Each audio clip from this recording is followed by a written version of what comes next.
Pendant des années, les résidus de pesticides ont été la cible principale des recherches sur les perturbateurs endocriniens. Mais sont-ils les seuls responsables?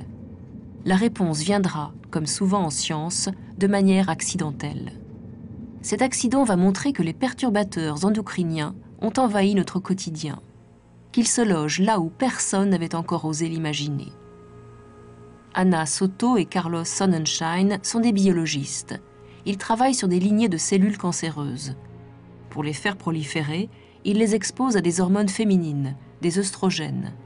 Mais un jour, même les cellules de contrôle, non exposées à ces hormones, se sont mises à se multiplier. C'était comme si toutes les cellules avaient été exposées aux hormones, même celles que nous n'avions pas exposées aux œstrogènes, volontairement. C'était incompréhensible. Alors nous avons fait l'expérience et nous avons obtenu les mêmes résultats. Là, nous nous sommes dit qu'il se passait quelque chose d'anormal. Il faudra des mois de recherche pour trouver la clé de l'énigme. La contamination venait d'un tube en plastique. Le plastique, cette matière supposée inerte, contenait un composant qui agissait comme des hormones féminines. Et c'est lui qui avait déclenché la prolifération des cellules cancéreuses.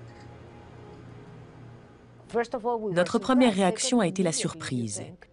Puis nous avons immédiatement pensé aux conséquences de cette découverte. Par exemple, si l'œstrogène est présent dans le plastique d'un tube de laboratoire, il pourrait l'être aussi dans un biberon. Et si c'est le cas, ça signifie que les bébés sont exposés aux hormones.